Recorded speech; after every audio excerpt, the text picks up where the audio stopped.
Hello, Dodgeland families. You are currently connected to the annual Dodgeland Athletic Meeting that all student athletes and their parents and guardians are required to attend for participation in any sports during the upcoming school year. My name is Marcia Modaff, and I am Dodgeland's Athletic Director, as well as the Middle School High School Associate Principal. This presentation has been pre-recorded and is being provided virtually to all Dodgeland families due to the exciting construction and renovation work that continues on our campus and inside our school.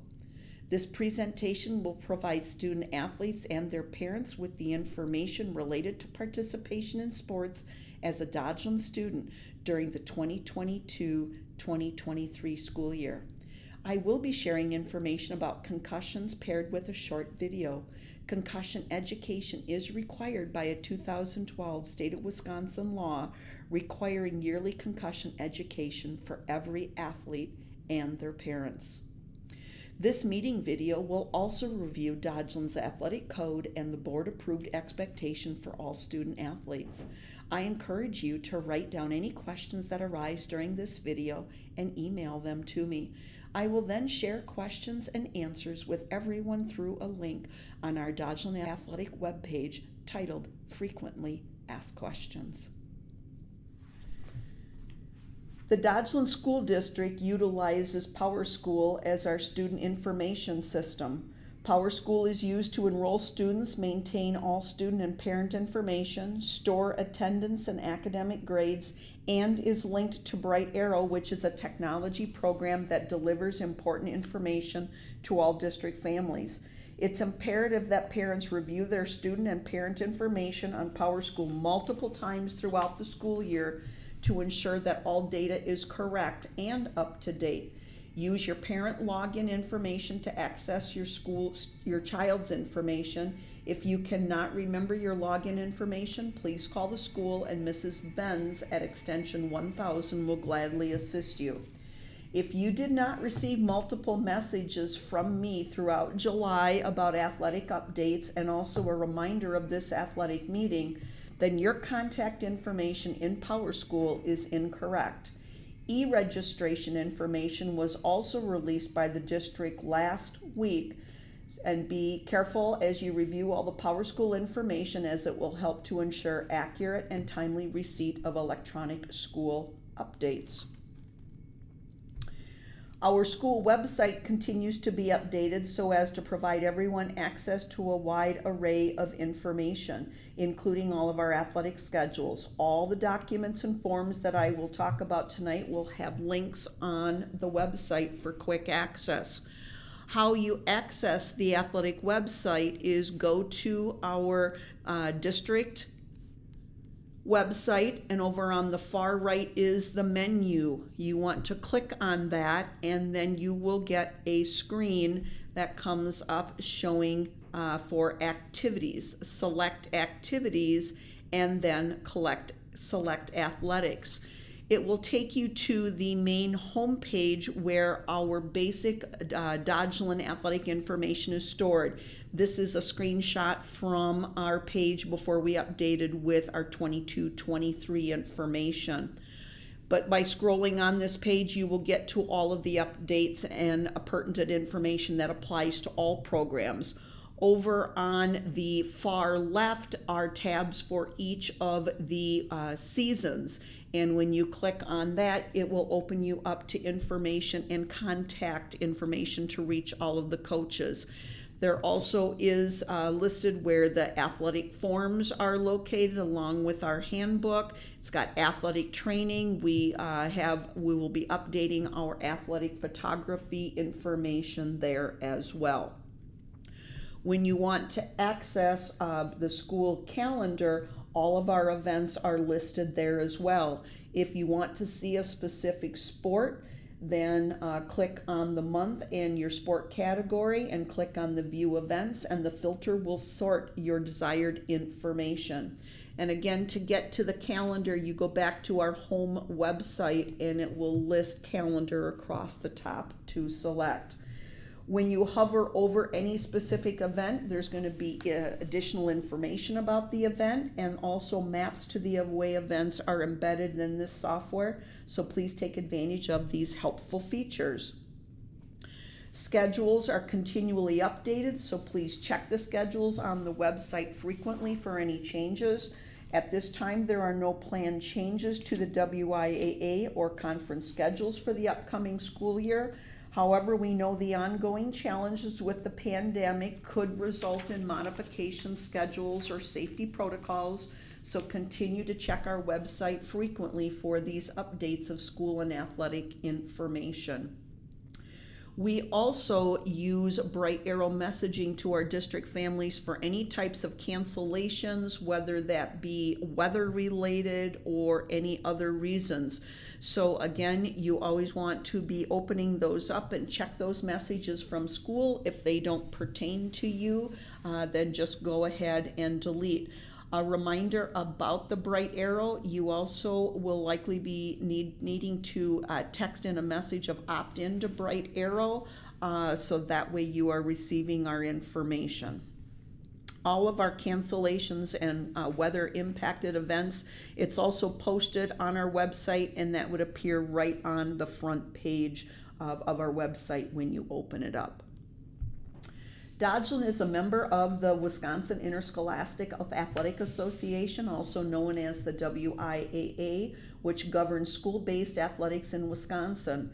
Dodgeland is a member of the Trailways Conference, and that includes 24 schools which range in size and distance in southeastern Wisconsin.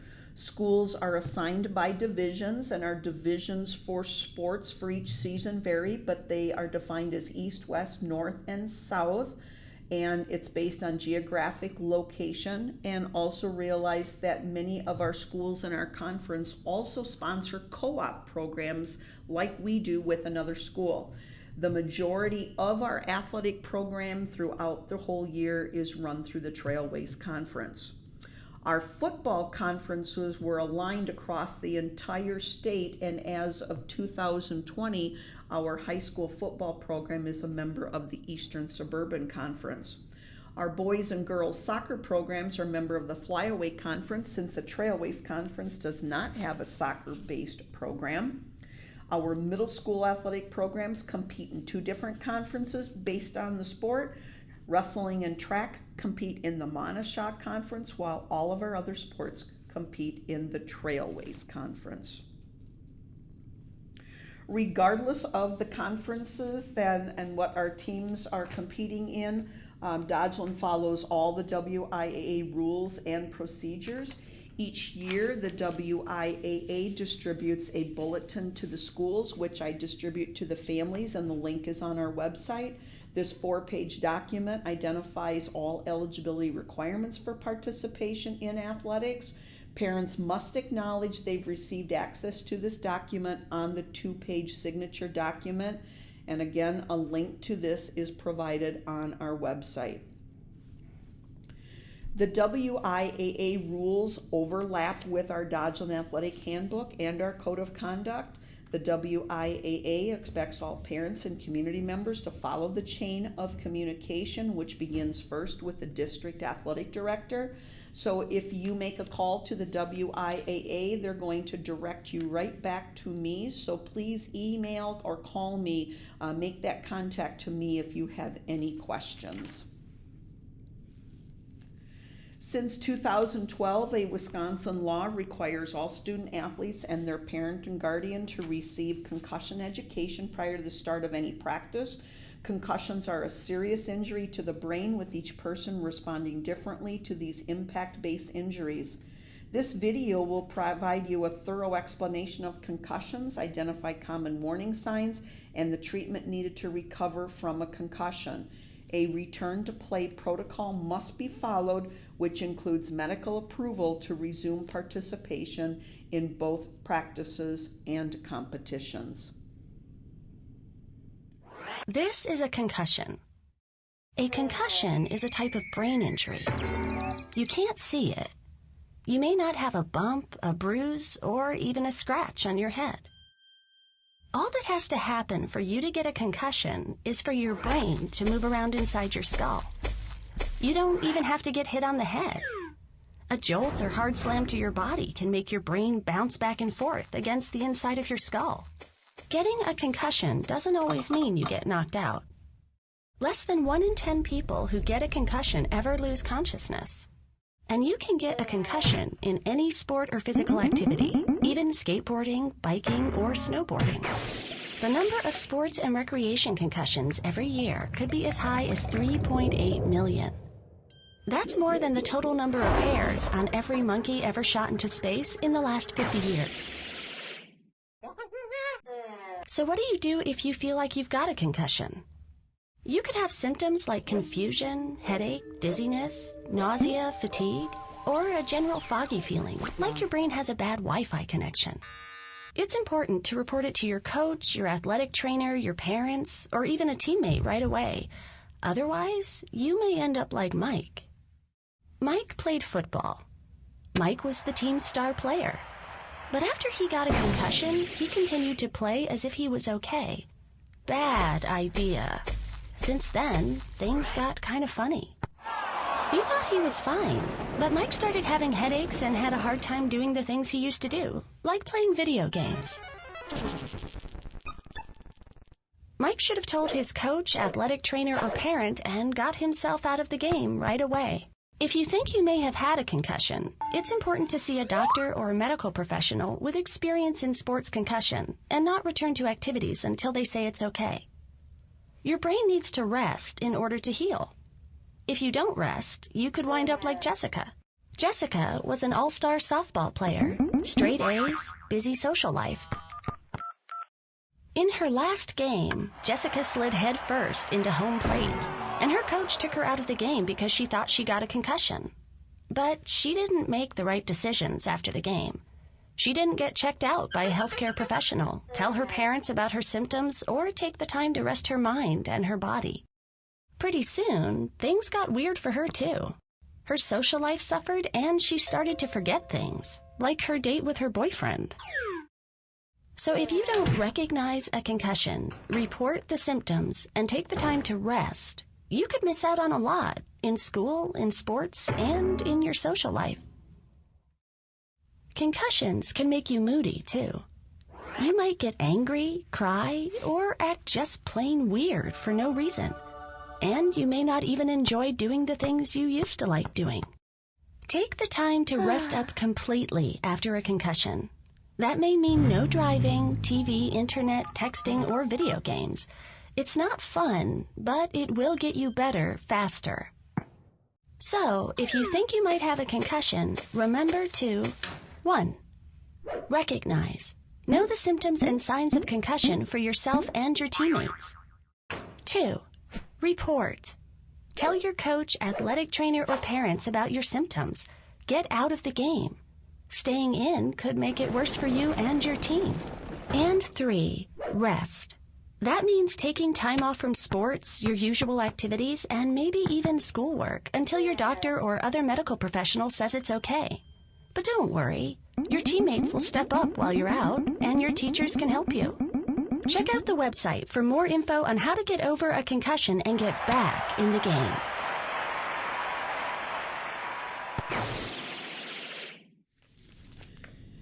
As you heard on the video, concussions do not result in the same symptoms for all injured persons, so it's important for everyone to know that warning signs and report these to the coach, athletic trainer, or a parent. Athletes, if you see a teammate not feeling well or they identify any concussion symptoms, tell your coaches immediately.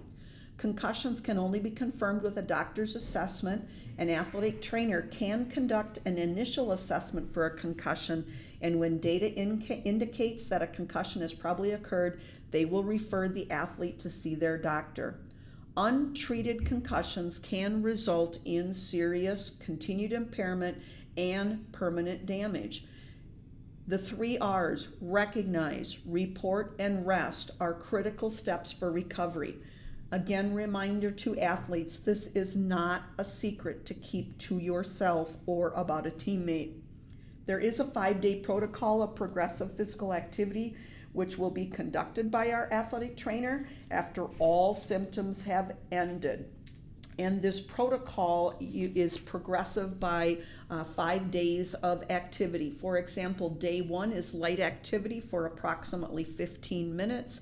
Day 2, the increased activity for about 20 minutes and a little bit more strenuous. Day 3, 4, and 5 continue with this duration increase and greater intensity.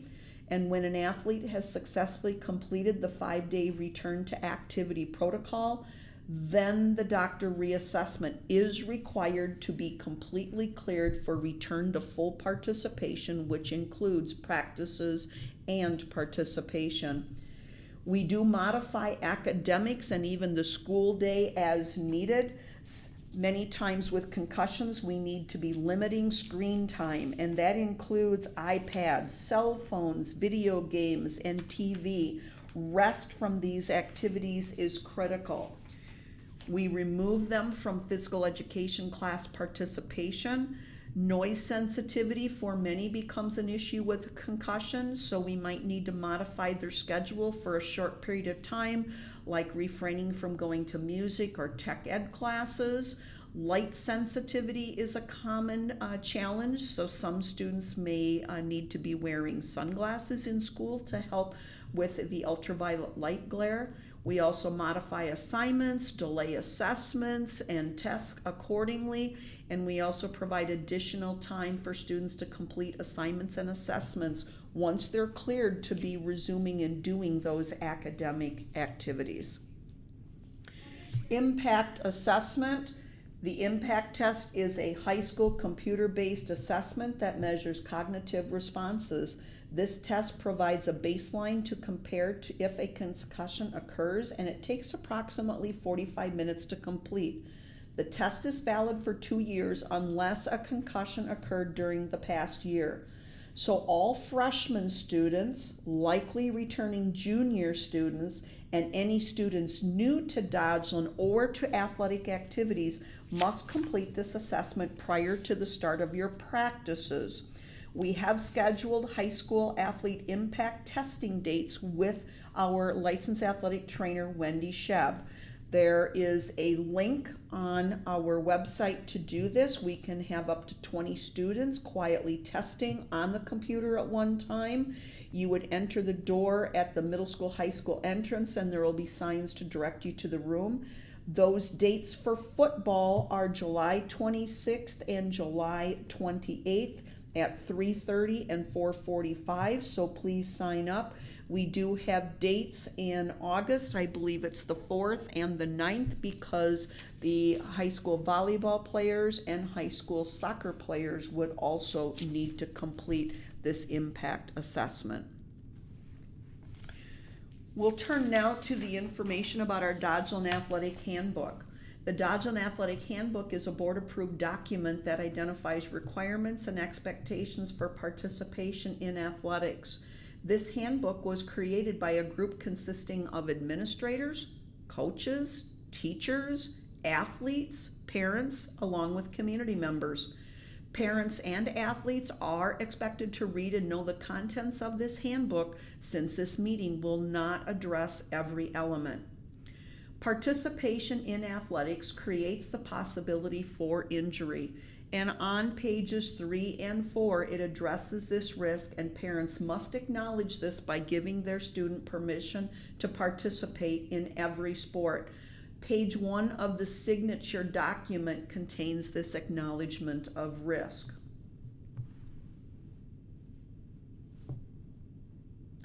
Pages 4 through 6 in the Athletic Handbook talk about the eligibility requirements for participation in sports.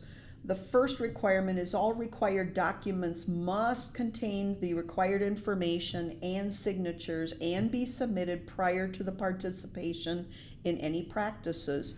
Incomplete signatures result in the athlete having to watch practices until all the signatures are completed. So some of the forms that you see, this is a sample of the physical form. What's key is at the top is where the parents will complete initial information. The main middle portion is for the doctor to complete. Please make sure they have a signature and the date of the examination. There is some more information for parents to complete here, and also there must be a signature and date at the bottom by the parent. If you don't need a new physical this year, you would need an alternate year card instead. And again, families can contact me and I can let you know if a new physical is required. When it's an alternate year card, the physical date is included in the upper left. If you're not sure of that, we have in our records, but otherwise the rest of the information and a parent's signature at the bottom is required. This is the top portion of the front page of the purple signature page that we have. I've used a screenshot of last year's, but it's updated for this year. This top portion is the acknowledgement of risk. And then on the back, there's two sections. It's the concussion and eligibility signatures. And again, that would be making sure that you have the purple front and back all signed and completed. This is the emergency contact and consent information that our coaches carry with them at every practice and every home and away game. This is what we would provide a athletic trainer or EMS type of personnel should emergency medical treatment ever be required. This is a copy of the WIAA eligibility document, the 4-page document that I referred to. Again, this is a screenshot of last year's, but the current 22-23 is updated, so that way parents have access to that. If your child uses any medications for allergies like an inhaler, or they have to carry an EpiPen because of a severe allergy, we need to have the prescription medication form completed along with a self-carry medication form.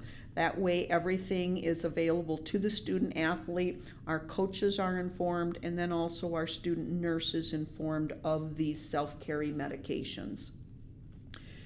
The final piece for eligibility for what needs to be turned into the office is participation fees. Students in grades 6 through 12 have a participation fee. For high school, it's $20 per sport or a maximum of $50 per year. For middle school, it's $20 for the entire year.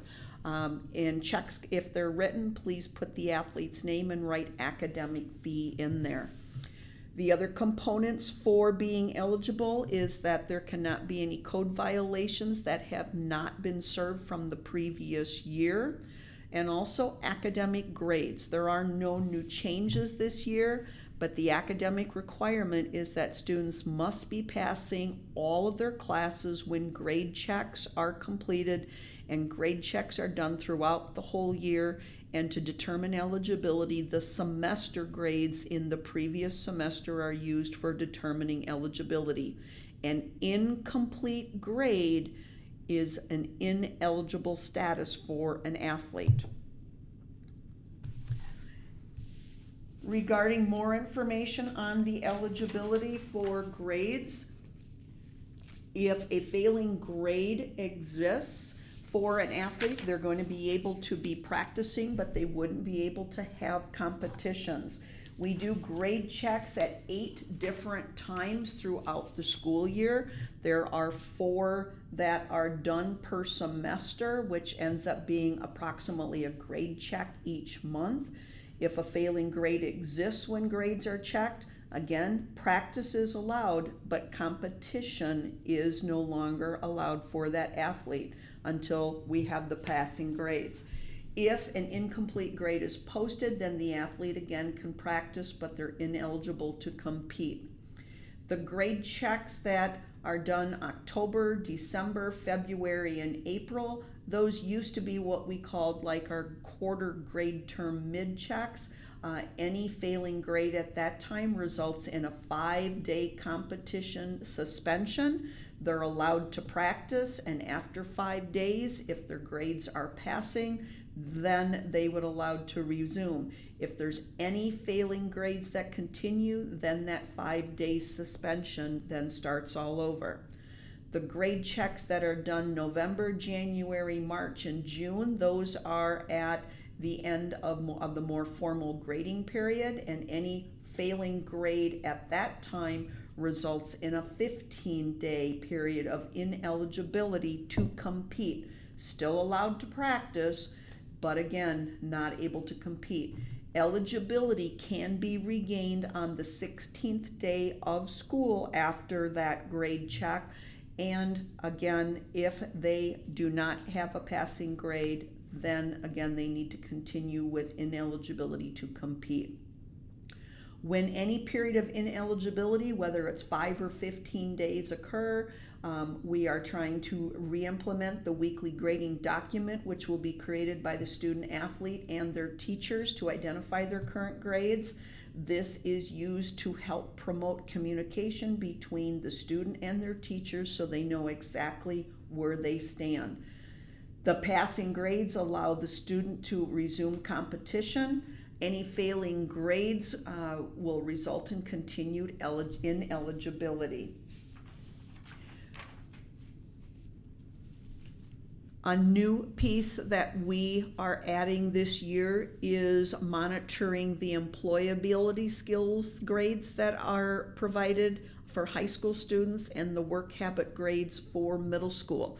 These grades can also be used to determine the eligibility status. This means that are students having any excess of tardies to classes? Are they not engaged in their class? Are they struggling with completing daily types of assignments that though even aren't necessarily graded, but they are going to impact their success when they are doing any of their assessments? So students and teachers, we will be talking a lot about this, using the employability skills and the work habit grades as well as eligibility.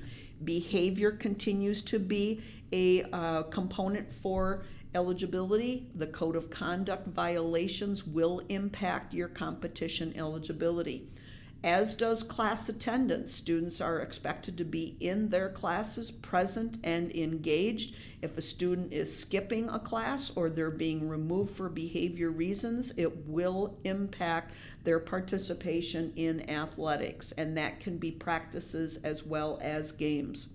School attendance is critical. Students are expected to be at school by the start of second period, which is 8:36. If they are not in school on time, they are not eligible to practice or compete.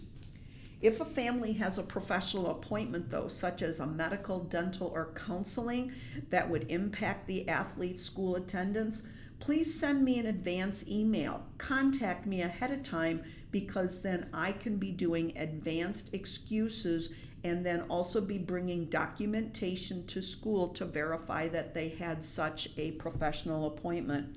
Family emergencies, funerals, college visits, these are also circumstances that may result in the athletic director approving the student to compete in a scheduled event. The key to all of these examples that I've given you is advanced communication. So I'm informed in advance of these unique situations. Emailing me the information is probably the best way to be getting a hold of me. On page 6, it talks about transportation. Athletes and coaches are transported to our away games by school transportation. Parents may transport their child home from an away event when the following is completed.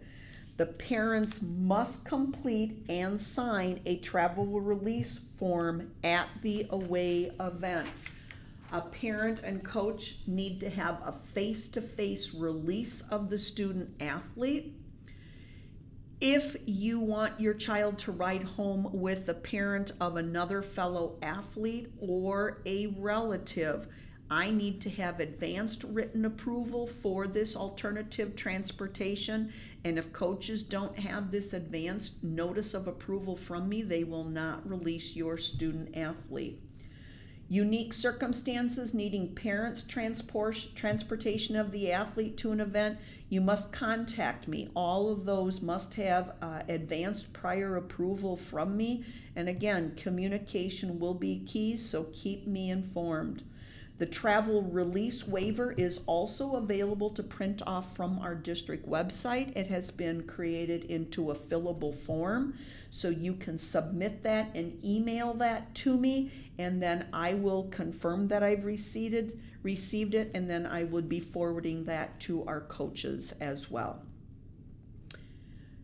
Regarding violations on pages 7 and 8 in our handbook, the athletic code is in place for 365 days, 24 hours a day, with the student athlete responsible at all times for their words and their actions. Our violations are defined by 2 different classes. A Class 1 violation pertains to any possession, use, selling, or giving of a chemical substance or also a look-alike substance. A Class 2 violation pertains to the conduct of the student athlete, which includes their words, gestures, actions, and it also includes their representation of themselves on social media. Academic integrity issues include cheating, plagiarism, subletting work that's not authentically the student's work. All of those are also examples of Class 2 violations.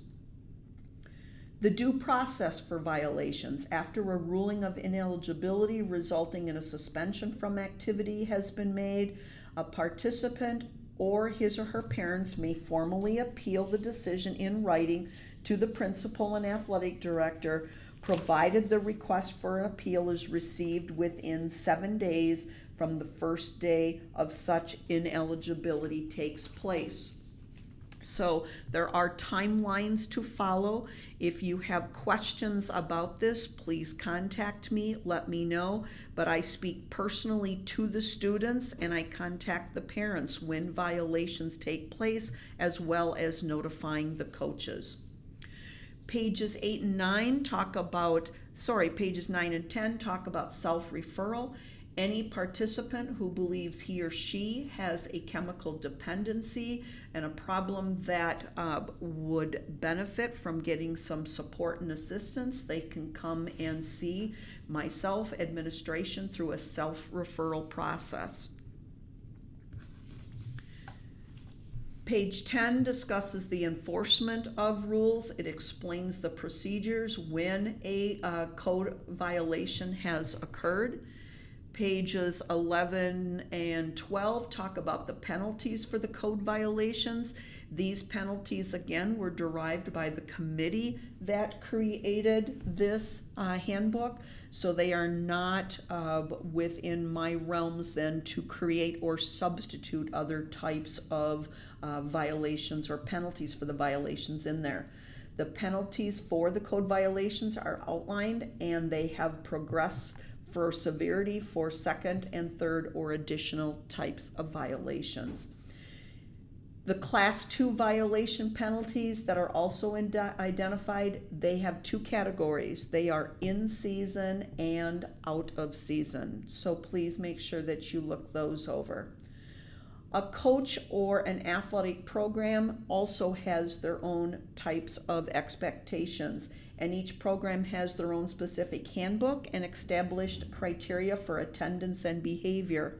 So additional penalties may be imposed by coaches for unacceptable conduct and behaviors both on and off the court, in a classroom, for any student athlete. The Dodgeland Athletic Handbook has a clause and procedure that if an athlete has had a Class 2 violation, some type of code of conduct behavior, and they go through 365 days with no repeat of such behavior, then their record is cleared. In the handbook on pages 12 and 13, it talks about the awards. Awards are given only in high school for athletics. The criteria is established by the coaches and included in the handbook discussion and meetings so that parents and athletes know what is needed and required for lettering. And an athlete must complete the season in good standing in order to earn any of their awards. So if they end up not passing in classes, or they have a behavior violation and they're not able to finish the season in good standing, they would be forfeiting their end of the season awards.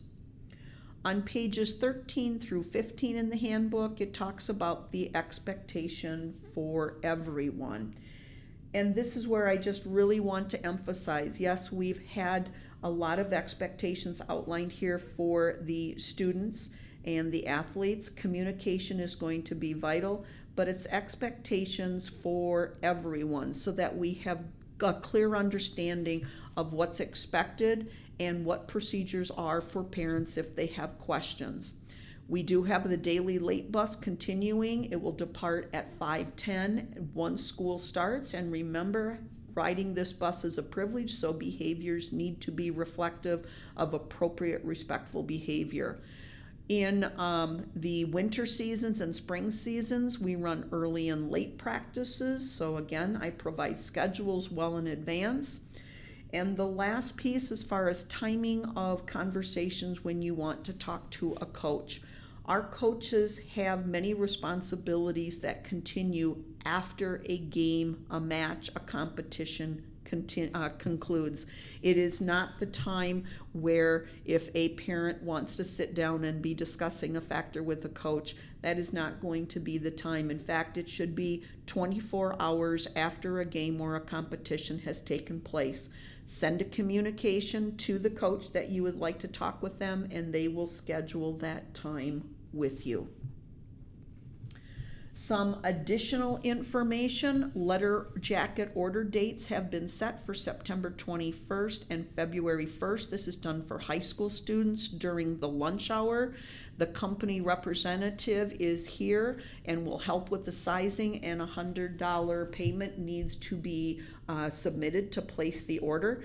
The company will also sew on the large varsity Ds, the smaller JV Ds, the numerals, any of that. It is for an additional cost. We anticipate delivery of the jackets in December, January. As we all know, shipping of products is very uncertain right now as the pandemic continues. But again, we'll get to them to us as soon as possible, and then the February order should arrive to us later in May. If you have any other interest or questions about ordering a letter jacket, please contact me. Parents and families are once again going to be able to purchase season passes, or actually they are year-long passes to our home regular season events. If we are sponsoring a tournament or an invitational, the season passes are not able to be used there. The season passes can be purchased either by emailing Mrs. Modaff, or we will make an available sign up at open house along with at the first games. You need to identify what kind of pass is desired, and if it's family, what are the names of the family members on that, and this is for the immediate family. $75 is the cost for a family pass, and that covers the two parents and the K-8 school-age children. High school students receive free admission into our events by signing in at the admission table, so no fee for them. $40 is also the cost for a single adult pass, and $15 for a single student pass. And again, that would be for students in grades K-8 if a family just wanted a single student pass for them. Payment must be made at the first home event in order to be able to receiving these passes, and I will get those distributed to families as soon as possible and communicate where you can pick those up. Also letting families know that the single event admission at high school events only has been adjusted by the Trailways Conference. The adult admission for a single event is now $5 instead of $4. That also will be the same at our home football games, which is an Eastern Suburban Conference event. Some additional information. Our middle school is not an official member of the WIAA, but we do follow and adhere to their rules and regulations, with the exception of what we call dual participation. And the dual participation means that our athletes are permitted to participate in both school events, recreation department events, and club programs at the same time if the seasons and the events overlap. So if our basketball season overlaps with the recreation department or a club team, the athletes at the middle school level only are allowed to participate in all of them. All right. Students in both the middle school and high school, regarding competitions that are held during their respective seasons, students in both middle school and high school may not participate in these extra competitions during their current respective seasons. Examples include a cross-country runner in our fall season cannot compete in fun runs. Football athletes would not be able to compete in the punt, pass, and kick competitions. Basketball players would not be able to shoot in the shooting competitions or free throw competitions. If our middle school physical education program does compete in an Elks free throw contest, we have allowed that because we have done that as a whole school type of competition. The best practice that I recommend is for parents and athletes to please come and contact me as the athletic director for guidance on any of these extra activities, so there's no violations of any competitions. Also, regarding amateur status is accepting of prizes for participation in events. If you are accepting prizes, it can also jeopardize your amateur status as an athlete. Again, the best practice is to contact me for guidance about any events, any prizes, and anything, so it would not jeopardize your amateur status. We have contracted our athletic training services through Watertown Regional Medical Center, and our trainer that is returning to us again this year is Wendy Shebb. We ask that all families, athletes, and parents please put Wendy's contact information into your cell phone. She welcomes a phone call or a text message to keep her updated and informed should any type of injury, which includes a concussion, happen. It can be any time of day or night, and that she will be getting back to you regarding this information. It's also a good practice to keep Mrs. Modaf, myself, informed on this, because Wendy and I are constantly teaming together in the event I am assisting with athletic injuries on any days or times when she is not here within our school. Regarding Wendy's visits at school, she will be here every Monday and Wednesday during middle school and high school lunches, checking in with athletes. Maybe it's an injury follow-up, maybe it is initial assessment. She will be here Tuesdays and Thursday afternoons, seeing athletes from about 2:30 until the end of either our practices that day, or if we are hosting any home events, she would be here either on campus or up at the Wild Goose Park for a soccer game. So she is available to be seen in the athletic training room, which is in the mezzanine next to the weight room. She is going to be evaluating injuries that may be occurring during practices or games. She's going to create and plan and implement the treatment plan, and also any rehab programs from injuries, because our goal is to not have student athletes out from activities very long. We want to get them back going into competitions and practices. Wendy will also be providing taping services, first aid, anything like that that's needed for our student athletes. Regarding game coverage, Wendy will be here for all of our high school varsity home games. We also hope that, and we're trying that she'll be here for all of our home levels of all football games. Juno EMS is wonderful each year and always being here at all home football games. And she will be present at some sub-varsity games as well. But again, we will keep the coaches and athletes informed regarding her schedule. Wendy and I both emphasize what you do as athletes and parents. Should an injury occur, the first process is always ice. Ice and elevation for at least 20 to 25 minutes, doing that 3 times a day, morning, midday, and evening. The elevation is important, especially if you're sitting and you're at home or in a desk, in a classroom. Get that foot or body part elevated up. And if it's an ankle or a knee, we definitely want to see them in good shoes. It should be an athletic shoe that's laced up, providing maximum support. The general rule is never use heat on a sudden or an acute injury. Please follow all of Wendy's recommendations and protocol. If there's ever a doubt regarding the seriousness, please call 911 so that you're getting appropriate medical attention, even if this is occurring at home too.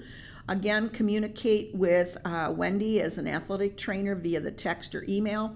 And if you should happen to go to a urgent care or emergency room for an athletic related type of injury, bring the note, the medical documentation back for Wendy to see, because she wants to be able to have a continuous cycle of injury care to keep that athlete on the road to recovery.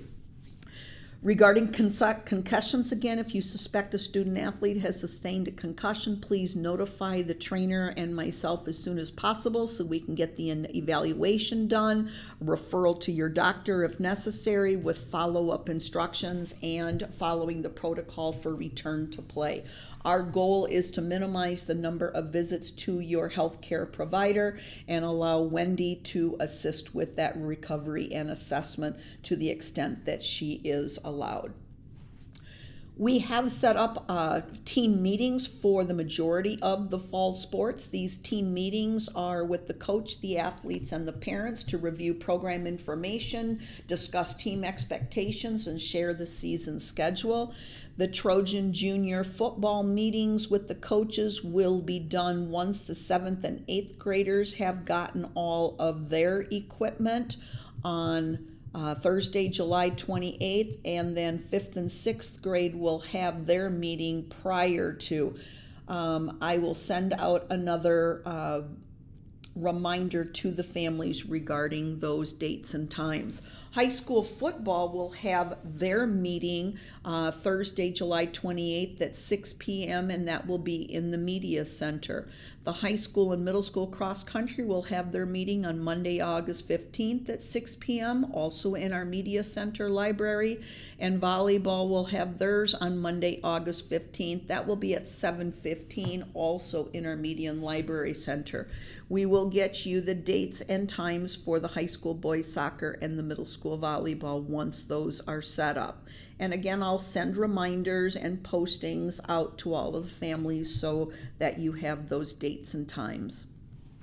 For planning ahead, since many families do, for the winter sports, the winter meeting for the programs will be on Monday, August 31st at 6:30 p.m. in the Media Library Center, and the spring coach athlete parent meeting will be Monday, February 27th at 6:30. Again, reminders will be sent out as those dates approach. We have a wonderful organization called the Dodgeland Athletic Booster Club. Many times you'll see it advertised or posted as DABC. This organization has been instrumental for their ongoing support of all of our athletic activities at Dodgeland through hosting fundraising activities and providing the purchase of a wide variety of materials that keep our programs going. Their meetings are held the second Wednesday of every month, starting at 6:30 in our school commons. We invite everyone to please get involved, come participate, because the more support this organization has, the greater level of ongoing support that they can provide to all programs of Dodgeland athletics. I'd like to also address sportsmanship with all that are viewing this meeting. Sportsmanship is the responsibility of everyone. That includes our coaches with role modeling it, our athletes with demonstrating it, along with our parents and all spectators in our bleachers that are there at events watching.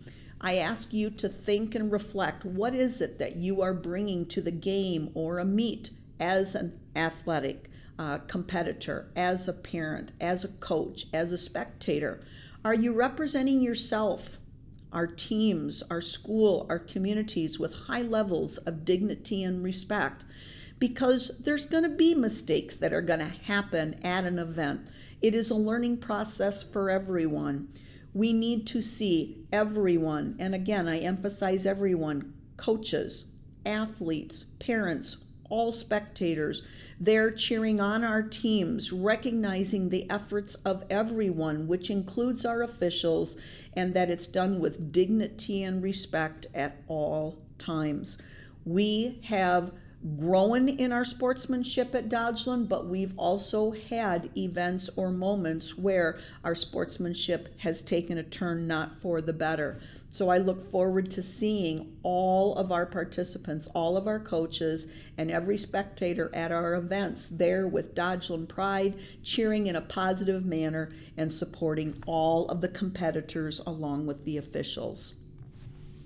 And finally, I'd like to say thank you to the parents, because you're taking the time to be watching this meeting. Yes, I know it's required, but you're also encouraging your child to participate in athletics and co-curricular activities at school.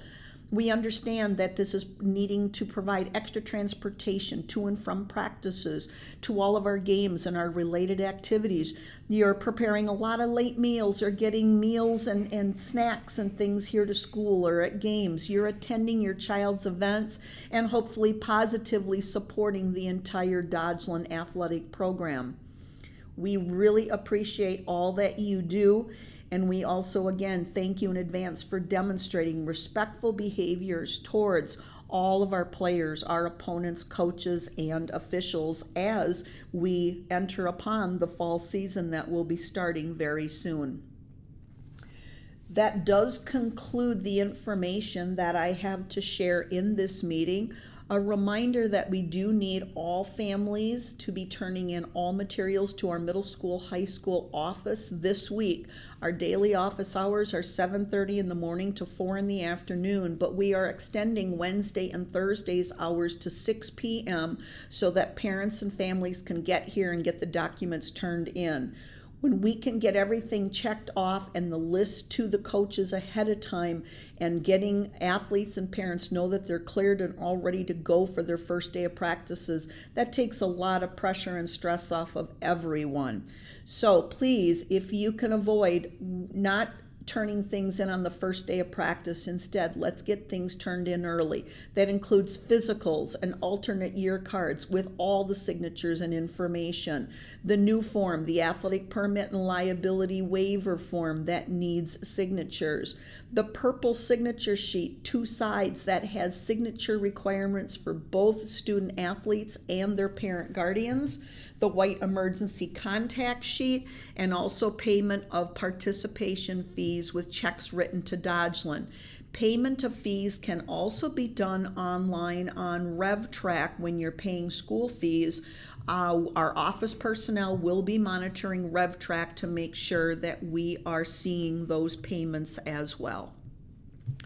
If you have any questions about the content of this meeting, the content of what I've talked about, or any time throughout the season or the year, please contact me. The best way is probably to send that information to me via email, or again, I'm at all the events. Please stop and talk with me. Remember to complete the Google form as verification that both the parents and student athletes have watched this video, because I need to have that verification form completed and submitted to verify you that you're cleared for athletic participation. And finally, good luck to everyone this year. That is our student athletes, that is our coaches, that's our total program and teams. I look forward to seeing high energy, positive sportsmanship, and many spectators at all Dodgeland events.